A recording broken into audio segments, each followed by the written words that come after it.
Hello SGD, this video will be about the site of Rumicolca in Peru. Very important for a number of reasons, but not the point we're beginning with, because the real issue is here about the very close by quarry. But this is the site itself.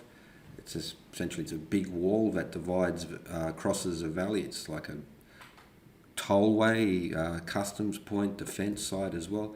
Here's another view of it. We'll zoom in, a couple of gates open, and there's some really nice polygonal stonework. Polygonal, well fitted, well dressed. It's like most of the stonework, four-sided blocks, which in any other realm would just be called ashlar masonry. If you ever heard this thing that, look, there's two types of stone, therefore they must be a separate culture, I'm just going to point out that these walls are supported by the walls behind. They couldn't have built these unless these were here first. So that argument of, this is a later culture, what you just have is nicely dressed stone and with this backing behind. But that's neither here or there for the moment. So there we see an aerial view, and there you see those gateways and how it crosses the valley. Important defence point, administration, all those other areas. Okay. Now north, so again we just see it again from the side, again crossing the valley. Google Earth, if you go on a Google Street View, there are a few little those blue dots where you can drop down and have like a panoramic higher res sort of pictures, but just from the road you can use a Google Earth, and you can see for one thing that they've cut the road out, and so this would have continued further on, and you can see how the wall ends right up against that side of the wall. Just the same angle. If you go on a Google Earth, drop it down. Okay, so this was crossing the valley and it was defending the road, and the Incan roads still follow the modern roads, even with some minor deviation. That's probably the older Incan road there, through the gate. But Cusco, the capital city, it's 30 kilometres or 19 miles away further up that road. And again, just a gate. Okay, but what I want to really, so now change the scale. Rumicolca's up here, and down here we have the Andesite Quarry, which is the modern one, which is still in operation. If you go along this road from Google Earth, you can get a view of the quarry. I'll show you a better picture in a moment, but that's still in operation. But from Rumicolca to this part, which is on the other side, and that's the Incan quarry, which still survives. There might have been Incan work here, but it's been destroyed by the modern quarry. So it's 3K. So from this point here, 34 kilometres, 21 miles. Okay, and it's not 40 miles, Mr. Foster. One of the points of this video is that you constantly hear, how did they drag stones uphill, or it come from 40 miles away?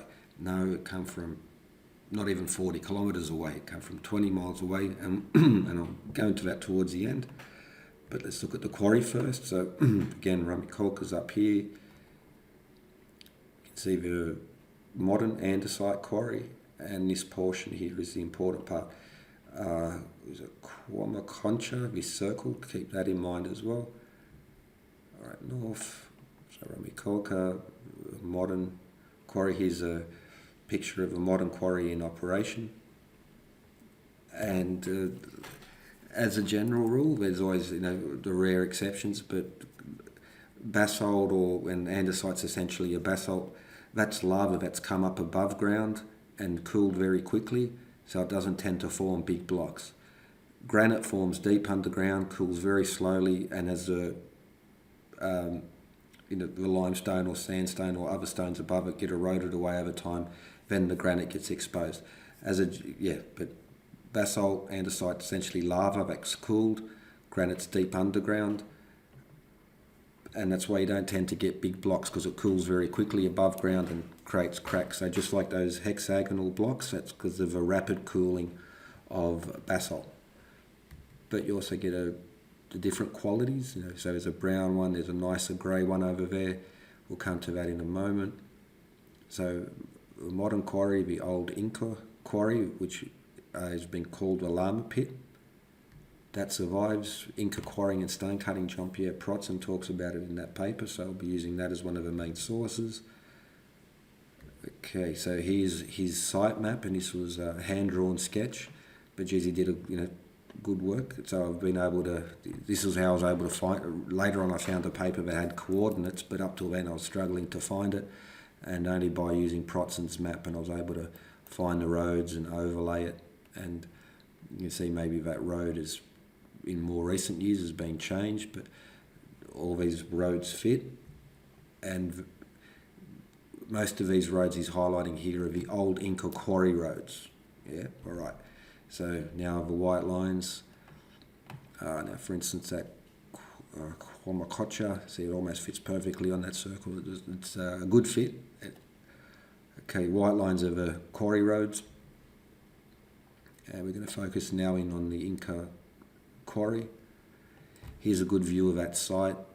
So north on the map behind is looking to the top of the page. So from this view, we're looking south. And so, for instance, there's that circular part I mentioned.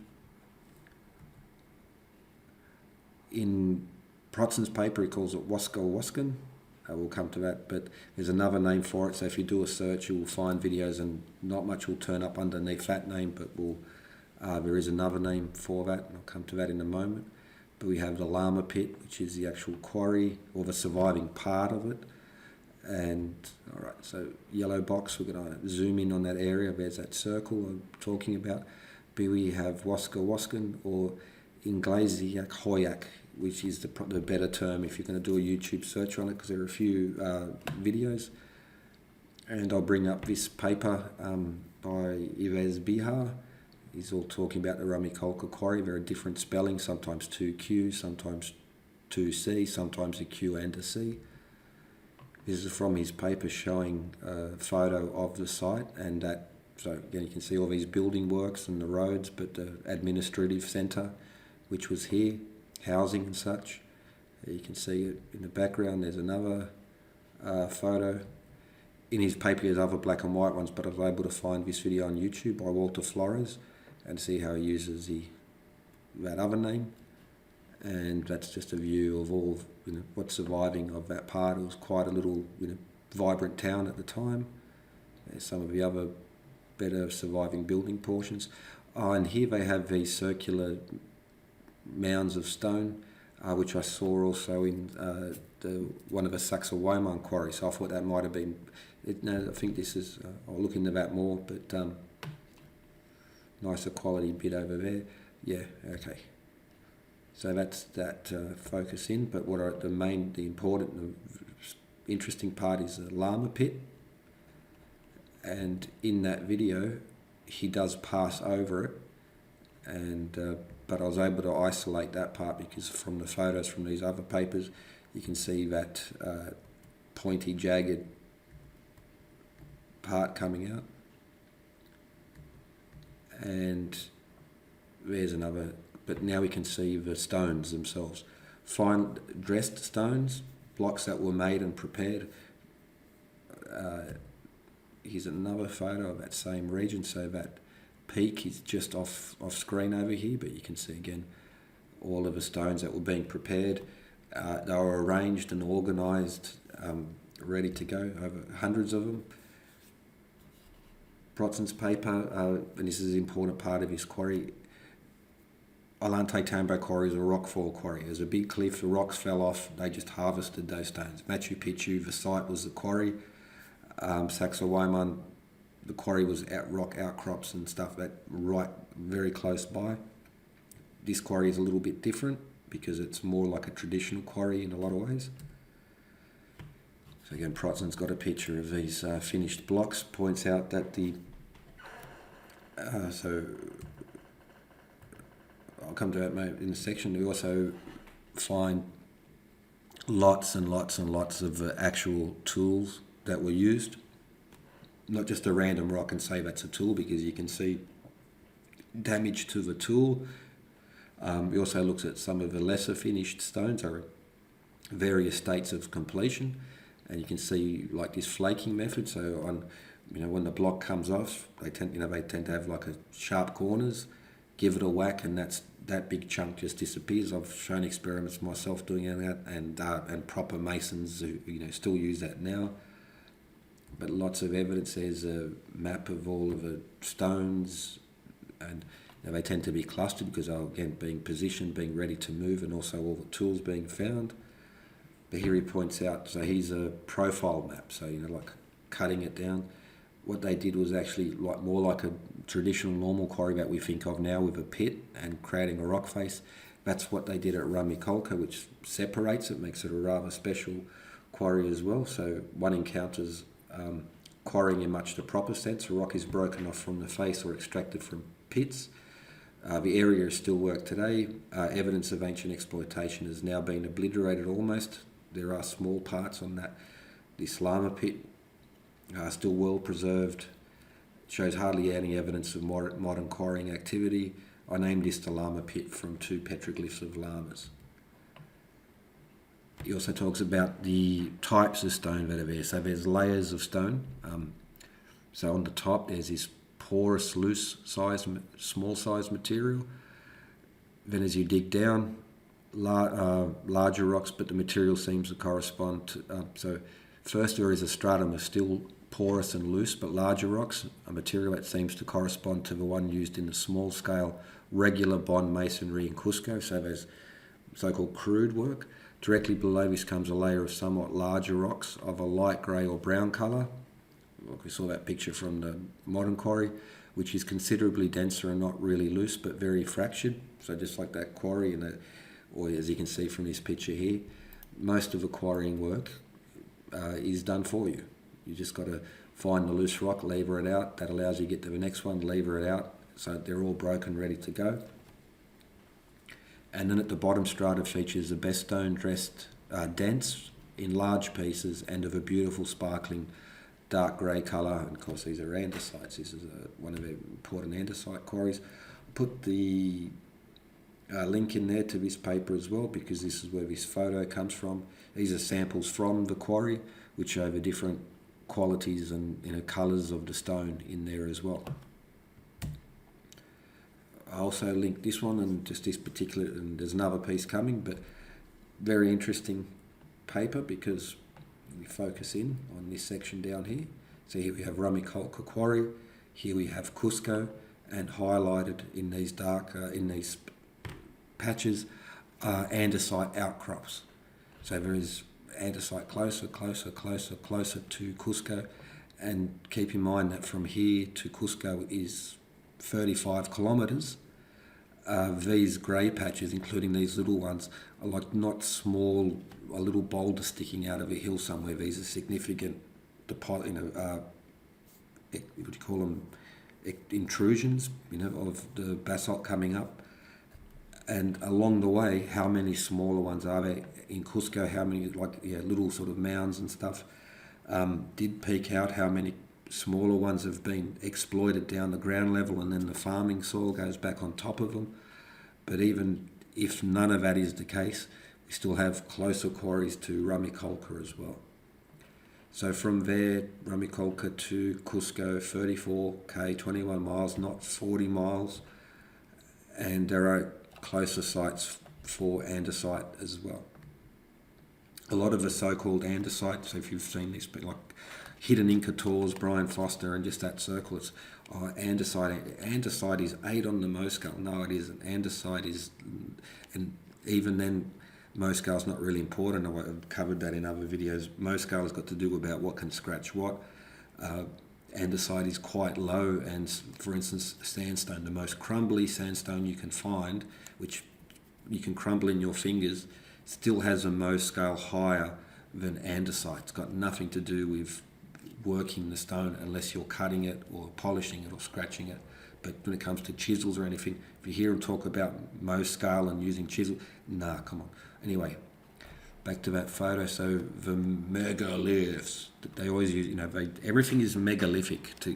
Because they've created this era called the megalithic era, where any stone that's tightly fitted or large is a megalith from this lost civilization.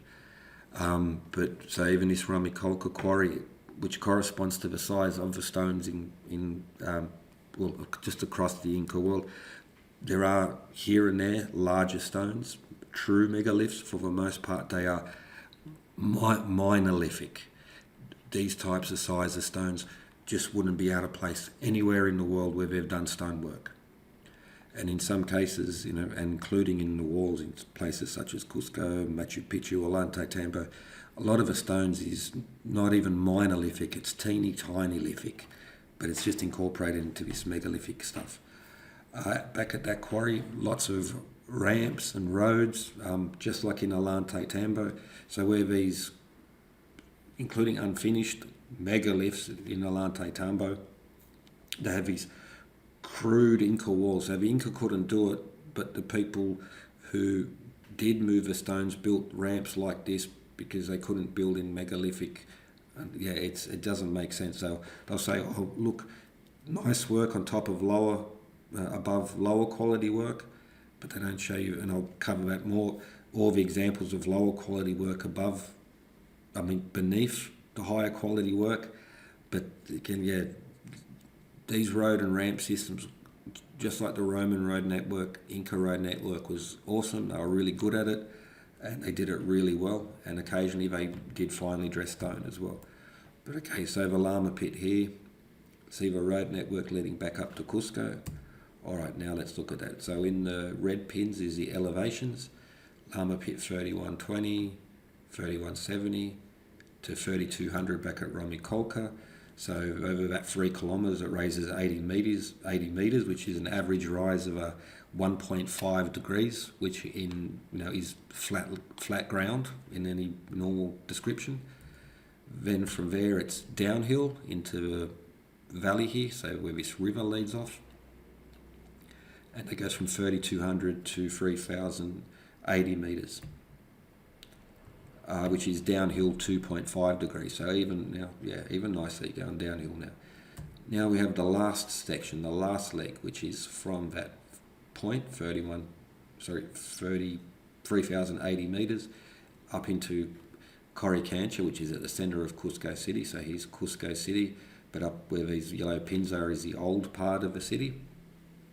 That distance is 27.85 kilometres, and 3,080 to 3,370, so 290 metre rise during that time over 27.85 kilometres. Put that into perspective, it's a climb of 0.6 degrees. So once again, where's this? How did they drag them uphill? The hill up the mountainside is an angle of 0.6 degrees, which is essentially flat land. Put that into perspective. Roads, streets are higher in the middle so that the water runs off towards the gutters. Recommended maximum, this you'll find, this was an Australian site, but you'll see the same in America, everywhere, pretty much all over the world, a slope of 1.5 to 2%. What is the percentage of 290 metre rise to 2,785 and 850 metres distance is 1.04%. So the journey from that quarry to Cusco is about as uphill side of a mountain dragging as it is to cross the street into the middle. Alright, so yeah. So again, Machu Picchu, the site is the quarry. They didn't drag stones up the side of a mountain. It's not a mystery. Ollantaytambo, there we do have megaliths. For instance, this 40-ton block. The ones in the middle are considerably less because they're about half the thickness of it, and then the one on the side is a little bit smaller, but that's probably around about 40 tons as well. But how did they get it up? Here we can see. So literally where the stones are there is at the top of this gentle sloping ramp of less than 10 degrees, and so by the own Graham Hancock, Yusef Iwan, even the ramp has to be less than 10 degrees. Well, this ramp is less than 10 degrees, so by their own laws it's not a problem. Here we see the wall, the ramp is just covered there behind, but there's the quarry, come down the hill, all downhill, across the valley, follow the road along, and then you come to this ramp to get across. So where are these stones dragged up the side of mountains? Well, because lost high tech, ancient aliens, they need to create an impossible scenario. So it's impossible to cut these, it's impossible to move these stones. But what the thing is, the stone is the bait to get you to essentially to join the spirit, the religion movement behind it. It's impossible. Therefore, so it's the gateway drug basically of these schools is to point at stones, say you can't lift, say the rope would break and the stone would be crushed. All absolute rubbish. The ramp has to be less than 10 degrees. Absolute rubbish. Oh, but Mo's skull, you can't cut it. Absolute rubbish. All of it's nonsense. Now, Sacsayhuaman, where you have those giant sawtooth walls, which do contain several megaliths, but of a very limited number. The stones above are much smaller and manageable, very, very easily. Link in the description. I get people actually moving stones, so it's not hypothetical, theoretical. You can see people doing it. This is just not an issue if you want to ask about it. But on the other side as well, there's a section of wall with trapezoidal doors, which is a light grey colour compared to these darker stones. But anyway, Sacsayhuaman, where are the quarries? The quarries are all around, include the site itself. On top of the hill, there are rock outcrops made of that exact same stone. So at the very most, the quarries might extend out 2 kilometres, even though there are many places closer to it where you can access the stone. And not only that, they're uphill. Further you go up the screen, closer you get to the mountains, higher elevation. If you poured a glass of water or dropped a ball, it would roll down to Sacsayhuaman from where the quarries are. So the quarries are very close and uphill. So the stones had to move downhill. So this is another lost height. How did they do that? So from Alante, Tambu, Machu Picchu, Sacsayhuaman, which is again just here, not an issue at all. They've created a false premise and then used it to sell impossibility and then to join the spiritual movement, which they sell again. Graham Hancock, you see him in his lectures and all these. They use the stone to get you to think everyone's lying, because it would be crushed. It would be, the academics don't cover this, and this is impossible. Then they'll sell you on this spirituality, this kumbaya stuff. In the case of, and no word of a lie. In case for Uncharted X in a podcast he did, he plainly states it. They believe they're going to save the world. They think this is about saving the world. That they're going to come across this sacred knowledge which will prevent the next cataclysm. This is what they actually say. You see them, they do all this, prayers before they have a conference on stone cutting, which is, it's impossible, blah, blah, blah. But they always begin with this, very spiritual stuff. So the stone is how they bait you, and what they want to do is extract your money by essentially turning themselves into gurus, into saviors. So from Rumicolca, the only problem is the only distant quarry, and even 34 kilometres. The Incan Empire extended from Chile up to Colombia. 30 kilometres, no, okay. But it's uphill. It's about as, climbing up the mountain, it's about as steep as crossing the street. And then, but all that, how did they do, Well, firstly, if you've got a small crew of people and they work over 6 months and it takes them just a week to get a stone in there, and you have multiple, you're delivering 10 stones a day, 70 stones a week, 3,500 a year. So even just on a small operation, so again, this vast empire couldn't, but the problem is all this andesite. It's not andesite. This is, I've heard it so many times, even I was like, and now I've been researching a little bit, and it's, oh Jesus, what's going on here?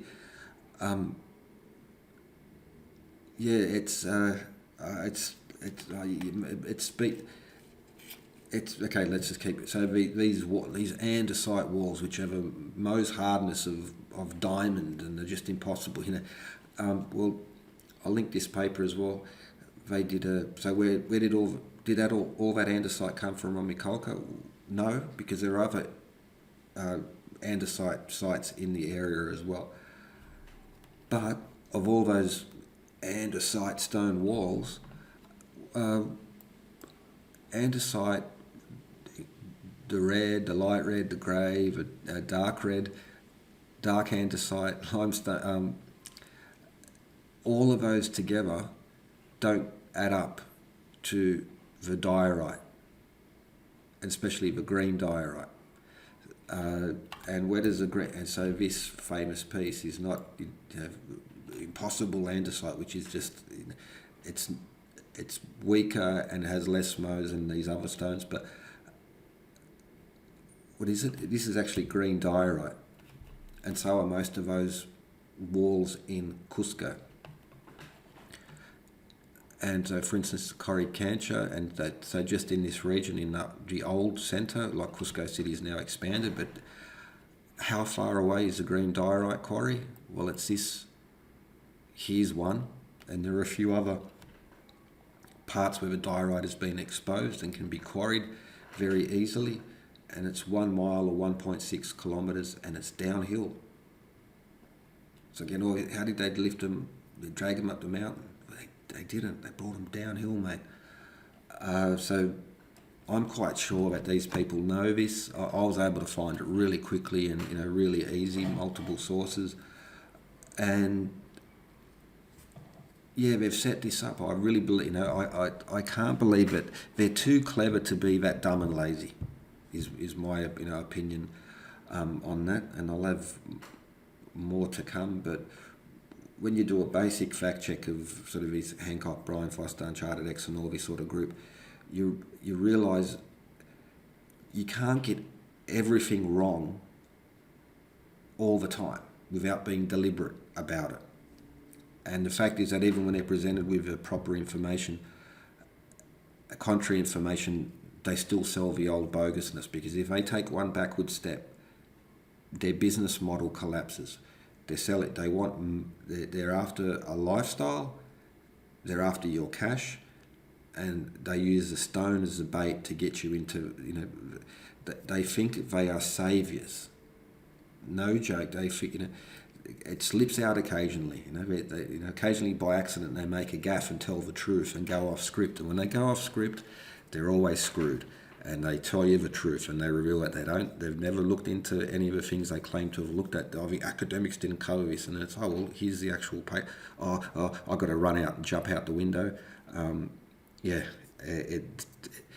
it's not a scam, you have the laziest, most incompetent bunch of people on the earth have somehow found a way to elevate themselves and to create a lifestyle and make money and travel the world on other people's dime, selling rubbish and nonsense and fake facts, or at the very least, absolute non-research, totally invented. So I'm not sure, after all these years and their tours, why aren't they telling you this? They're meant to know. They're always the mainstream doesn't cover it. Well, I've found it. I've got a search engine. I don't have secret search engine. I don't have the secret Smithsonian search engine. Where all the secrets are kept. I've got Google. And so yeah, this all is. It's either way, it's a scam. Even if they believe this delusion, they're still scamming you, because it's no less a scam whether it's intentional. Or whether a delusional person will scam you into following their delusion, a con man will scam you into that, and whether they're delusional or outright con men, they still want your cash, and they still want you to use the stone to get you into Atlantis, telekinesis, this ancient telepathy community. We're all these morally impoverished, useless people, but we've got to go back to the golden age. It's always the golden age, and it's of the Atlanteans and this stuff.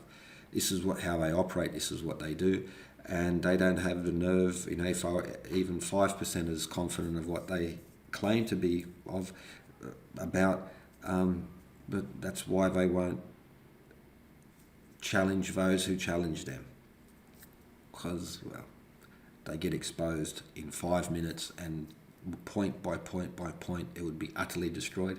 Rant's going on too long now. This is the truth, this is the reality.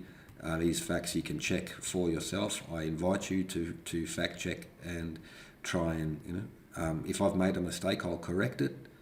And yeah, so all right, let's keep going. A few more to come. I'll bust more of these absolutely ridiculous Brian Foster Hidden Inca Tour and related community myths. And I do it for free. How good's that? Cheers, SGD. Have a good one.